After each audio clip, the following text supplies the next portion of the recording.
My name is Julia Bird. I'm the vice chair here at the Center for Latin American Studies, and I get so excited at meeting people face to face, as you can tell, without a little screen between us. I'm so happy to have the opportunity to host Rina Bayer here at class. Rina's been a visiting scholar here for this semester, coming from Germany, as you noticed, from the University of Regensburg, excuse me if I'm not pronouncing it very well, where she's a PhD candidate studying American Studies. And previously, she studied at Augustana College in Illinois, as well as University of Seville in Spain. And she was affiliated previously at Berkeley at the Institute for European Studies, which is how I met her.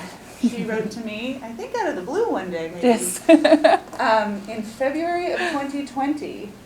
And I had a meeting with her and thought she was lovely and fascinating and doing cool research. And then we all know what happened then. So I'm really happy that she got in touch again and asked to affiliate here with class. It's been such a pleasure to have her in our space and to learn a little bit about the work she's been doing. And I feel really excited to hear more. So I'm going to hand it over to her. We'll start with a presentation and then have time for questions as well, and I'm hoping that this can lead to some sort of conversation and discussion. Yes. So please join me in welcoming Rina. Okay. As many of you know, starting April 18th, 2018, the anger against Daniel Ortega's regime ignited protests across Nicaragua. However, these peaceful demonstrations were quickly shut down using excessive force, resulting in many demonstrators injured, incarcerated, or murdered by the police, government forces, and pro-government paramilitary groups.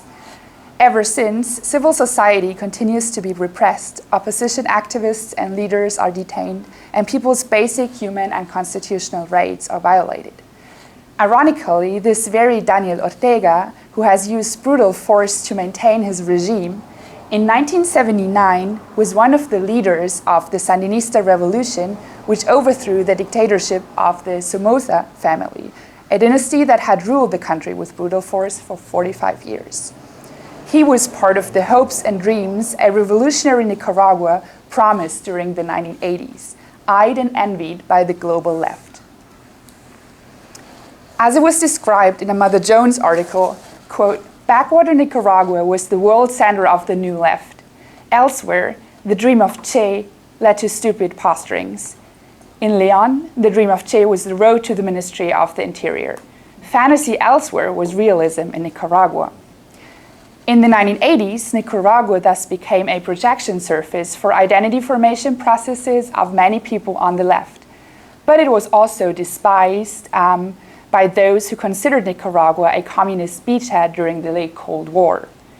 These collective hopes or fears, respectively, ended rather abruptly in 1990 when the Sandinistas were voted out and the Cold War was perceived to be over. When looking at how Nicaragua is remembered by diverse US activists, it is important to keep in mind the many frictions and breaks that are part of this memory.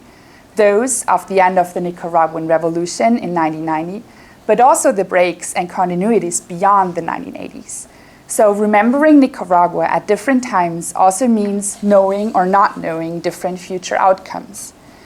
With the violent expressions of Nicaragua's Orteguismo in the late 2010s, for instance, new debates developed.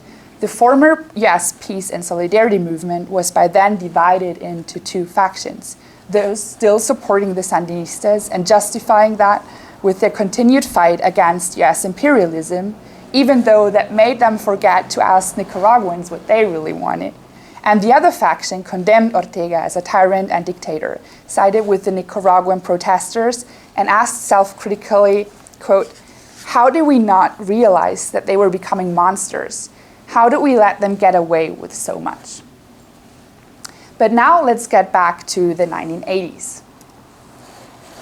It is certainly not overstating to argue that during President Ronald Reagan's 2 terms in office, one of the most controversial and hotly contested issues was his foreign policy toward Central America, and in particular toward Nicaragua, as the region's most prominent conflict in the public mind. A conflict that divided the US bitterly. However, even though Nicaragua debates were highly visible in US media and public opinion, it was the fringes of US society, the actors on the ground, on the left as well as on the right, that not only discussed the Nicaragua case, but were actively involved and participated in direct actions for one or the other side. So Nicaragua, the, quote, political Disneyland, as it was called in a New York Times article from 1986, led to the emergence of peace and solidarity activisms, and individuals and groups traveled to Nicaragua to experience the revolution firsthand, or to help in the most war-struck regions. And they also committed to direct action within the US, for example, when around 80,000 US Americans signed the Pledge of Resistance, committing to civil disobedience in the event of a US invasion in Nicaragua. However, the Nicaragua case also became very interesting for the broadly termed New Right. So not only conservative Reaganites and government officials expressed their support for the Nicaraguan Contras, but also actors at the very right fringe of US society. Within the US, these mercenaries and private organizations that supplied weapons and also traveled themselves to the Contra camps, they have to be read within an emerging far-right paramilitary subculture. Maybe it was this unique constellation during the 1980s and the historical awareness of Nicaragua that led to an increased production of Nicaragua-related memories, as it shows in the around 85 autobiographical writings I was able to find, plus the hundreds of letters, travel reports, and journals which I found in diverse archives. So what I should probably explain a little bit now is what exactly are life writings and why did I decide to look at them. So I'm going to explain my theoretical or the theoretical basis of my work now. So life writing in general is a very broad term. Sydney Smith and Julia Watson call it, quote, a set of shifting self-referential practices that reflect on identity in the present. In my study, I focus on forms of self-life writings. So any type of autobiographical writing in a very broad sense, which mostly address a relatively restricted and specific audience. So I focus on texts in which people not only make sense of themselves and define the I, but also the world, their world and their time, so that I look at how people position themselves in collectives and which images they use to construct their world from that position. As such, life writings are acts of social communication and have a certain double function. They are part of the producers of the movements as they communicate and negotiate the movement's collective position, but also the product of the movements as they are part of the attempt to archive the movement, to produce its memory. And this becomes particularly relevant as the production of Nicaragua-related life writings did not just seed in the year 1990, as I explained in the beginning. So up until the late 2010s, that is when, as John Beverly called it, the testimonial moment had passed, life writings on the topic continued to be published. And this suggests an approach to the life writings that not only focuses on the immediate act of witnessing a crisis to call for change in the here and now, but also acknowledges another purpose, as well as different temporalities of witnessing that are directed toward the not yet of possible future change, but also take into account the longing for and thus the storying of the past, of past activist lives. So I basically ask and try to answer how the movements wrote themselves and how they remember themselves. And I think that this close look at the role of the cultural production of the movements is needed to fully understand social movements that emerged in the context of the 1980s Contra War. But first, because I'm talking about movements all the time, so what movements were there exactly? As many studies on the Nicaragua peace and solidarity movement show, the movement was very diverse and decentralized, even though the different groups and individuals shared similar goals and commitments. There are basically three main currents within the movement, which is the peace and anti-intervention branch, the radical left and anti-imperialism branch, and the faith-based groups. However, in reality, the different groups mix, and individuals also belong to and identify with more than one branch. Examples of peace and solidarity groups, each on this spectrum of being more or less radical or more or less faith-based, are Witness for Peace, with its different bases in the US, the Berkeley-based Nicaragua Information Center, the Pledge of Resistance, the Architects and Planners in Support of the Nicaraguan Revolution, APSNICA, and the Veterans for Peace group. Most activists that were involved with these groups also traveled to Nicaragua, and those on work brigades in Nicaragua for short periods of a week or a month were called brigadistas, while long-term foreign resident helpers were classified as internacionalistas or internationalists. And as I mentioned before, the activists and organizations can be distinguished following their main motives and the networks they belong to. And two important patterns are the topic of religion and Christianity, as I said, as well as the distinction between peace and solidarity activism, which implies a more or less radical commitment to the revolution. Some groups were committed to the Sandinista ideals and politics and devoted themselves to their service, and there were certainly some tensions between peace activists that rejected any violence and a more radical understanding of solidarity with Sandinista Nicaragua.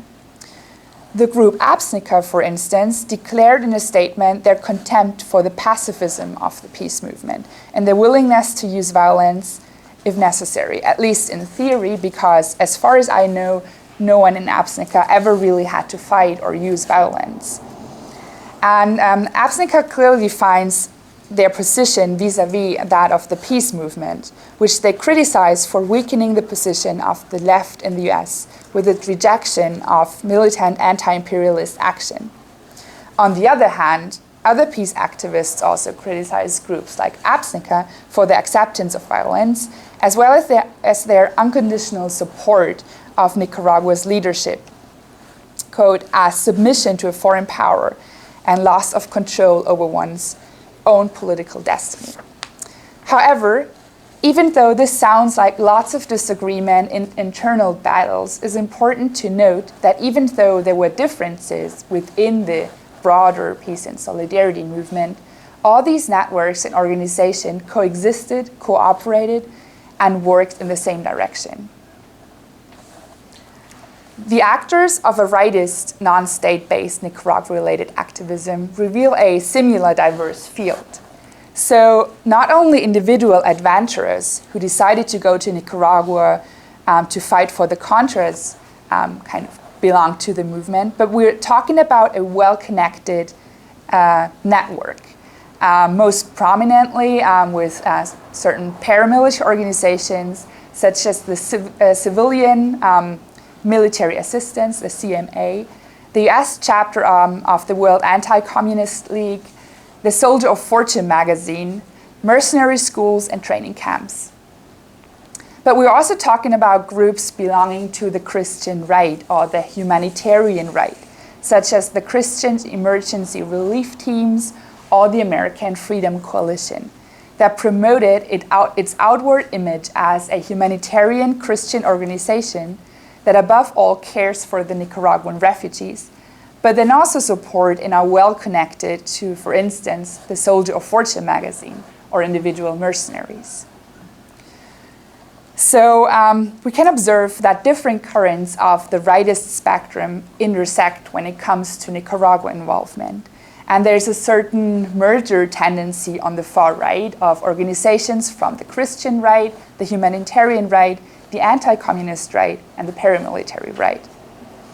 And this network was exposed, at least in parts, by the fatal helicopter crash of two mercenaries over Nicaragua in September 1984, and then later, as we all know, developed into the Iran-Contra affair and was exposed in the media. As Kyle Burke describes it, quote, active participation in the Contra War was one of the key elements with which the rightist fringe defined itself, and also helped the group to distance themselves from the liberals, the communists, within their own society, whom they despised. It is therefore wrong to tell the rise and the thriving of rightist movements as a domestic tale only.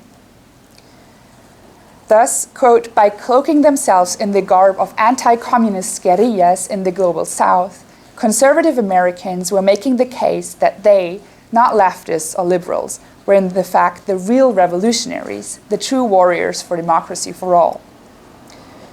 As one observer noted worriedly in 1987, quote, it is the Cold War Brotherhood. It's not too late, but it's late. However, as Kyle Burke found, early warnings like these failed because of the, quote, inability of many contemporaries to see the anti-communist international in the appropriate historical context. Simply put, they mistook a movement for a conspiracy. One important platform I want to show you that connected the different groups was the Soldier of Fortune magazine, and they called themselves the Journal of Professional Adventurers. And during the 1980s, they not only raised money and material for the Nicaraguan Contras, but also actively sent men associated with Soldier of Fortune to Nicaragua to actively fight with the Contras. And they gave detailed first-hand reports from Nicaragua to its community and developed into the main incentive of an emerging paramilitary subculture. So they did all the advertising and organizing for many individuals and groups. So to wrap it up, on either side, despite the differences and sometimes tensions, the group and organizations were connected. They knew each other, and they knew who was meant when they were saying we, and they knew who was meant when they were talking about them. And this shared sense of belonging, even though the activists do not necessarily embrace a clear movement identity, but the recognition of who else is included in the we in opposition to the others who do not share elements of a movement culture is, according to William Gamson, one of the key characteristics for the formation of collective identity movements. So, one way of looking closer at how collective identity is produced and remembered in the peace movement and the paramilitary subculture is via the construction and use of heroes. And this is what I focus on in one chapter of my book. Because heroes, quote, tend to embody the norms, values, and beliefs of particular social groups. They also contribute to the formation of collective identities and become role models that people seek to emulate.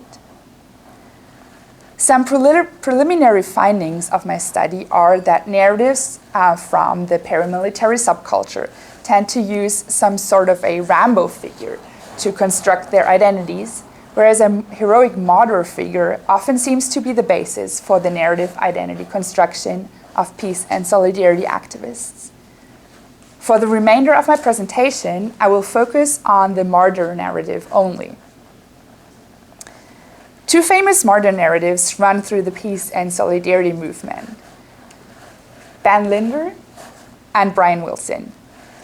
Benjamin Linder was a young US engineer who was killed in April 1987 in an ambush by a group of Contras while working on a hydroelectric plant that was to bring electricity to the small village of Elqua in northern Nicaragua, which was one of the central war zones of the Contra War.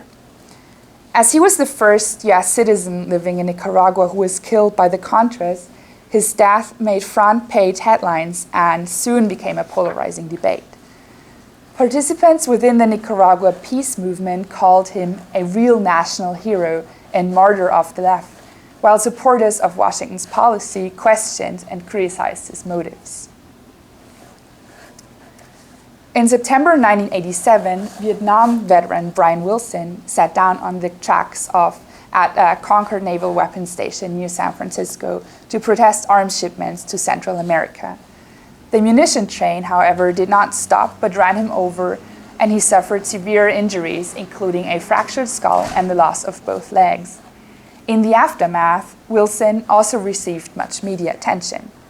The LA Times, for example, wrote on on the 20th of September 1987, quote, Wilson's near-fatal encounter with a military munitions train during a demonstration at the Concord Naval Weapons Station on September 1st has made him a martyr in the peace movement and an international celebrity.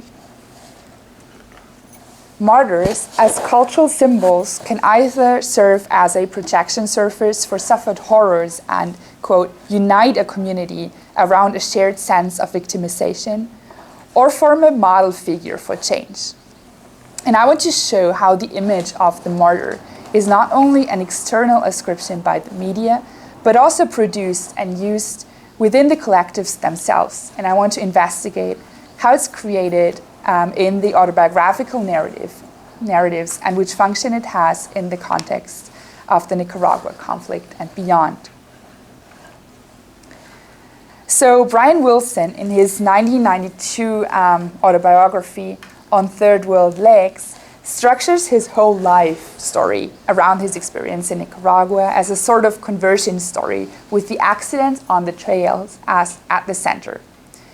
He was active in the peace movement before, but only after he is hit by the train in an act of martyrdom, he completely dedicates his second life, as he calls it, to the fight, quote, against the demonic values and policies of his government and culture, as he is now one of all those underdogs, one of the legless, one of the victims of the old world order. He not only narrates his experiences in Nicaragua and in the peace movement, but also makes himself a heroic figure of the peace movement, someone who made huge sacrifices and only then deserves to be a role model for the struggle of liberation for justice, as he calls it. Interestingly, when looking at several other peace activists' narratives, it shows that other peace activists also make use of the symbolism of martyrdom, using it as a topos in their narratives. They define themselves as potential martyrs without actually sacrificing their lives or getting harmed, as, for example, Rebecca Gordon's autobiographical text, Letters from Nicaragua, reveals. In her book, which consists of a compilation of detailed letters addressed to her partner Jan and her friends at home, she frequently thematizes death and how afraid she is of dying, such as when she writes to Jan the night after a Contra-attack, quote, "If I had written that letter last night, I think I would have written, 'I'm going to die in Nicaragua.'" She adopts a martyr role and announces in her letters that, quote, "I knew I was likely to die that day," and states that her death, quote, "has been worth it, Jan, for the hope that's there," ultimately acknowledging her readiness for self-sacrifice. Gordon also comments on her transformation from spending her first time in Nicaragua in a state of almost constant fear to no longer being terrified, writing that, quote, "Something in me had changed in the intervening month, and by the end of my time in Nicaragua, a trip to Jalapa was no longer an occasion of terror." She concludes that, quote, "Nicaragua had helped me make peace with my own death." Her conversion toward a heroic martyr that is willing to sacrifice her life for the cause is completed. As she states later on, she is not only willing to die in Nicaragua, but also willing to go to jail for future acts of civil disobedience, stating that, quote, "One of the possible futures I see is prison," and later calmly comments on this by stating that this is not a bit melodramatic, but a possible reality in her political work to provoke a nasty government response, which needs to be accepted. Sacrificing the self, thus, is accepted as a necessary component of peace activism and becomes a topos of her activism. This adoption of a martyr role is realized by affective narration. Narrative texts often use affective strategies not only to narrate emotions and characterize interaction, but also to allow for an identification with the narrative and the narrated self. According to Sarah Ahmed, emotions are cultural practices that generate meaning, evoke a response, and create a sense of belonging and collective identity. Far from being a more psychological expression of the inner feelings, they are negotiated in social interactions and have the power to construct realities. In narrating an imagined martyrdom and self-sacrifice effectively, the imagined readers are supposed to share the same emotions Gordon experiences and reach a similar understanding of the importance as well as the necessity of our actions for the bigger cause, a connection that is enhanced by the intimate letter structure of her book. Remembering Nicaragua is therefore very much connected to remembering the heroic deeds of the respective activists. So the topos of the martyr is used to construct the self and create a strong symbol of identification. Interestingly, the texts from the humanitarian right use a very similar strategy to provoke change in the present. That is, when narrating their experiences in Nicaragua to people back home, they also construct themselves as a sort of heroic martyr that only narrowly escaped death in Nicaragua. Robert Grant from the American Freedom Coalition, for instance, wrote a newsletter from Nicaragua that got broadly circulated among different Contra support groups. He recalls his suffering, quote, "During each day of my recent journeys to the jungle frontier along the Coco River, which forms the hostile border between Honduras and Nicaragua, I asked myself, not once but many times, what I was doing there. Frankly, I have never been so miserable, so uncomfortable before in my whole life. Mosquitoes, fiercely hot days followed by cold nights, huddled on the ground, under netting, in perpetually wet clothing, shipwreck, danger, heavy backpack, chemically treated undrinkable water." And then he goes on with a story about how he almost died on a boat trip through the Nicaraguan jungle. And then he uses this martyr story, this adventure story, and his personal willingness to sacrifice his well-being for the cause to address his audience, stating, quote, "We are totally committed to helping these failing people in their fight today and to the preservation of our own American way of life, freedom.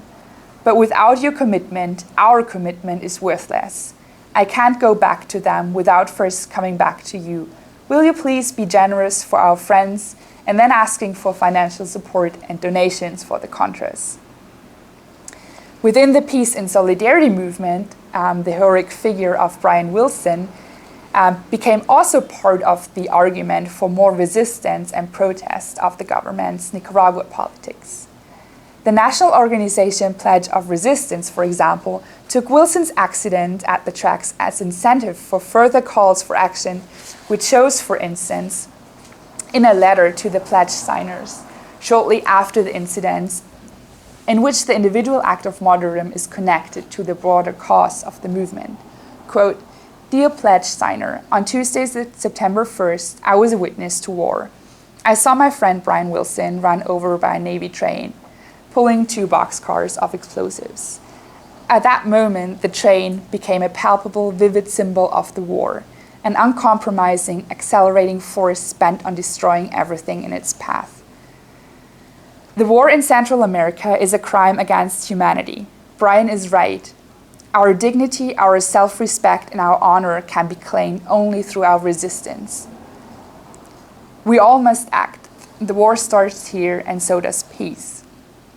So after Wilson's accident, it is no longer the war against Nicaragua that motivates further involvement, but the war of the US against the tragic martyr Brian Wilson, who becomes a representative figure for protest and resistance.